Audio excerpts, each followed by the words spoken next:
can probably hear Thomas in the other room, but I thought I would show you his breakfast because I always show you mine. This is just 2 of the multigrain Eggos toasted and cut apart, a banana, and some watermelon. Oh God, I did not think this through. Okay, here we go. Good morning. Sitting in his little mini Poang chair. Looking cute, cute, cute. Oh. Good morning, Thomas. So I got some bed head. So this chair is so cute.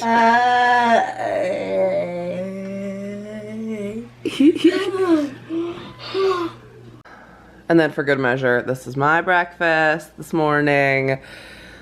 The huge. But she looks extra pretty today. We're on to the second glass of water. I try and have 2 of these before I have any coffee in the morning. And one has half a lemon in it. Good morning. Welcome to another episode of the Mareathon. Life's not a sprint, it's a marathon. My name's Mare, and guess what time it is? School drop-off time. Yes, it is.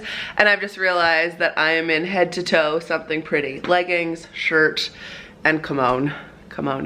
Yeah, that's where we're at right now. Just about to get Thomas to brush his teeth and get his lunch. Survived yesterday, which was me and Jeremy's wedding anniversary, and honestly I did, like, it was okay.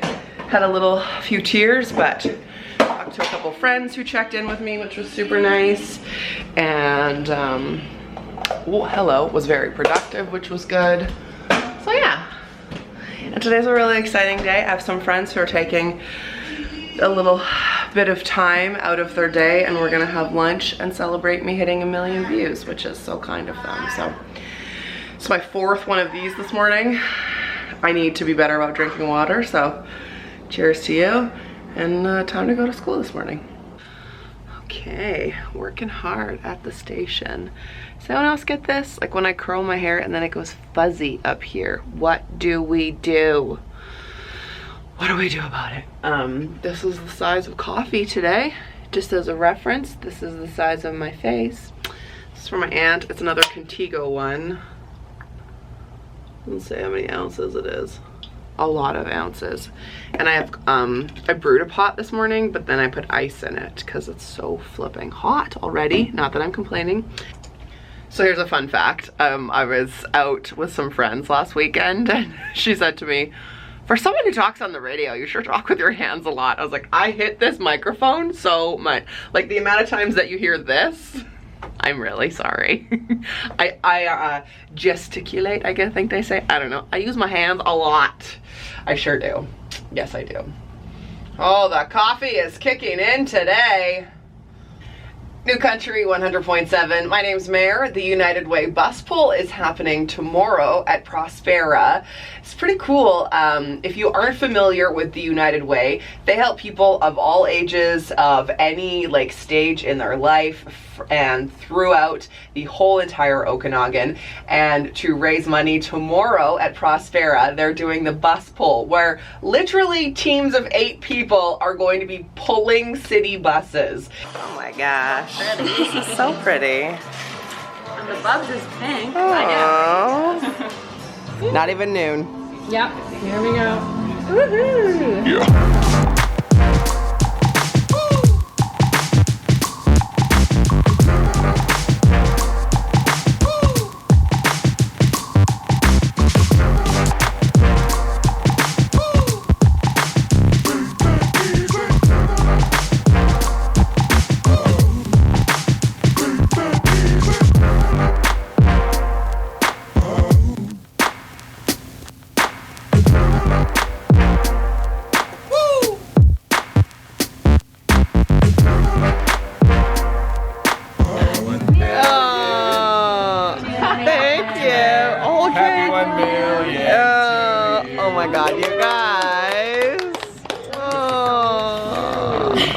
Well, that was amazing. I want to say thanks to my girlfriends and farm who just put that together because I feel so loved and so special. We had that bottle of champagne, which is incredible, and then lunch, and then that cake, which they had brought because it was vegan and gluten-free and delicious. And look at the inside of my car right now, just filled with flowers. Such a lucky woman. Such lovely women in my life. And now, totally unrelated, not planned. Well, it was planned, but it's not like, it's not a twofer. It just happens to be. Now I have a massage booked. And I'm so looking forward to, because it's gonna be ugly. I just have this feeling. I haven't seen Brie. I go to Melt and I haven't seen her in a while. Thanks to them for planning that 1 million celebration, and to you for watching my videos 1 million times. And now I'm gonna go cry in pain. Just kidding, but she's not gonna be happy with how sore I am.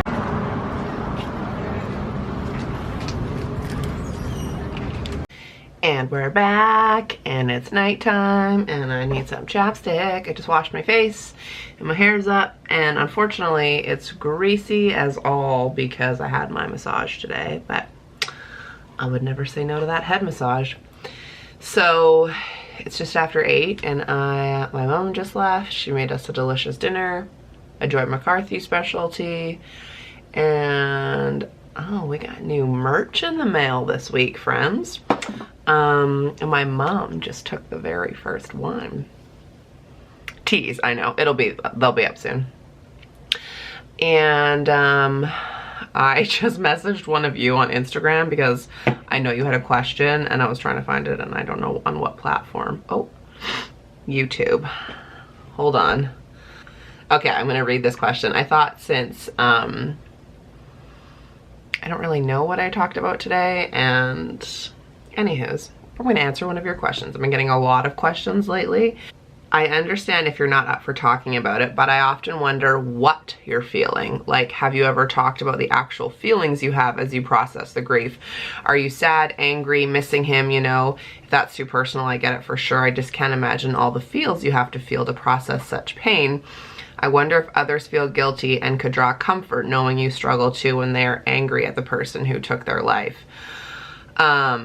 Okay, that's such a great question. I so appreciate that. I'm always wondering like what you guys want to know. So yeah, to be frank, it's sometimes just easier to be super angry at him than to like miss him and love him and be sad. Because anger is a much easier emotion than like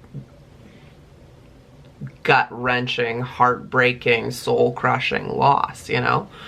So I have felt every single emotion for sure, leading up to his death and after. But in the last year, what am I feeling?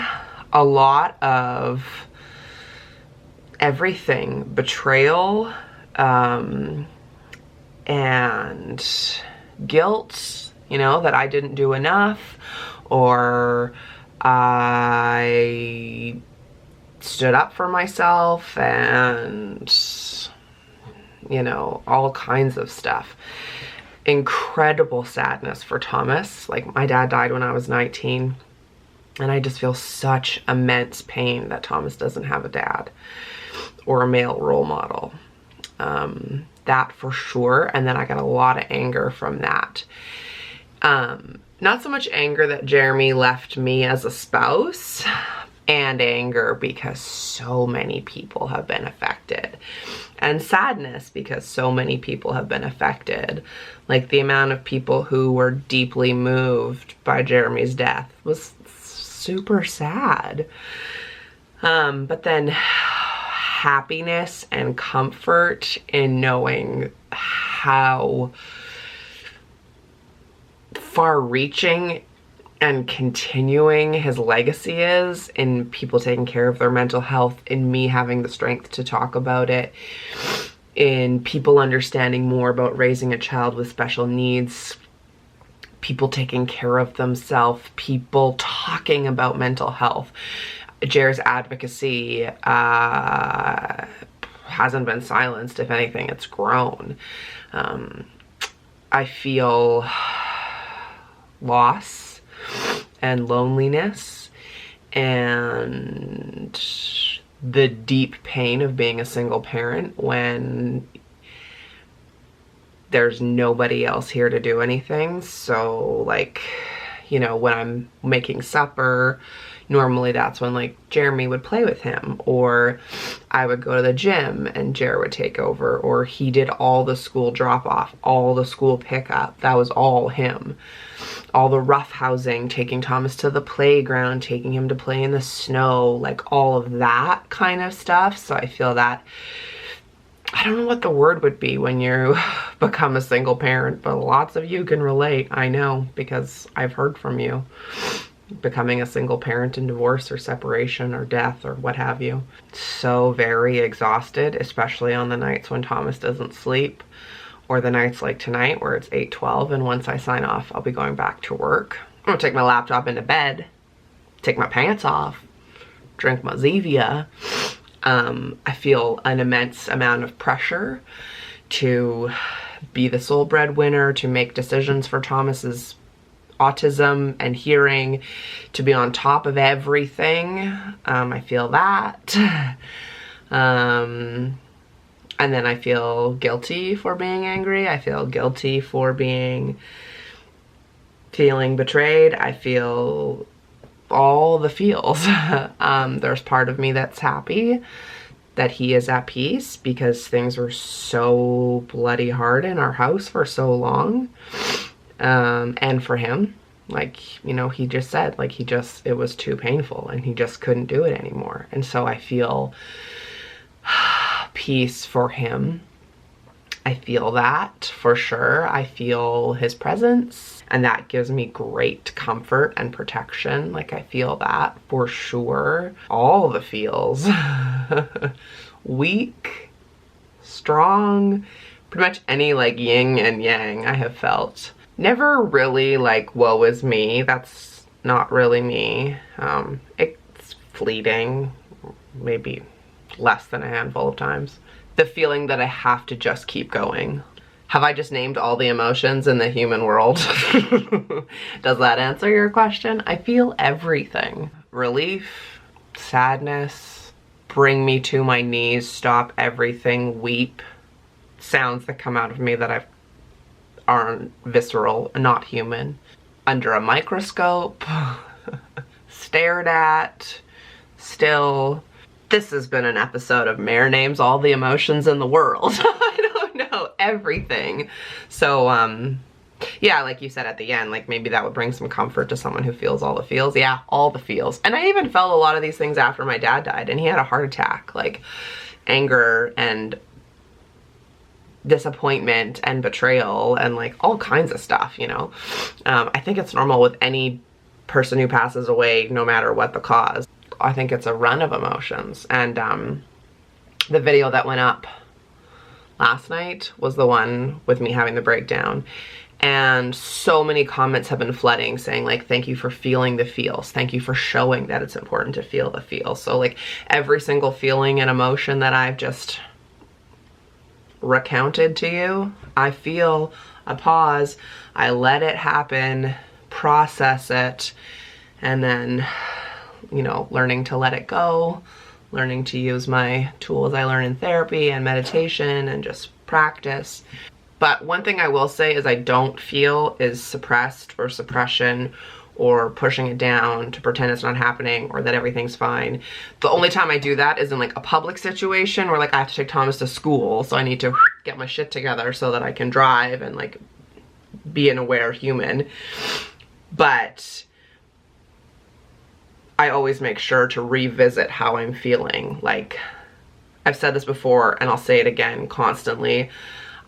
I feel, in my opinion, which is not a professional opinion, it's just from my experience, that feeling the feels and processing it and not suppressing it is the good long game. Because, you know, I'm sure we've all known people who have had loss, they haven't dealt with it, and then it's manifested in shitty choices in their life. Not to say I'm not going to make terrible decisions. I'm sure there's many coming my way, and you'll probably see them right here on this channel, and you'll be like, hello, hello. But that's what I do, which you know. So I hope that answers your questions of 11 minutes of talking. Just call this video Mare Names All the Emotions. I also felt a lot of happiness, which you've seen. A lot of happiness I haven't felt in a really long time. And then with that comes guilt, and with that comes like questioning it. And should I not be? And I know he'd want me to be happy. That's all I'm gonna say for now. We got tomorrow and the day after and the day after and all the days after that. So thanks for watching. Thank you for your question. I've started just like a running list on my laptop of grief questions because there's some really good ones. So keep them coming. Please lace up, become a marathoner, subscribe to my channel, join the Facebook group. I would love to have you and your friends, and one of my friends today was saying like, yeah, I invite all my girlfriends to like your channel. I'm like, yes, please do. We want more. We want to help more people. So thanks for watching, and I'll see you tomorrow in the next video. Whatever that means, whatever happens. Okay, bye.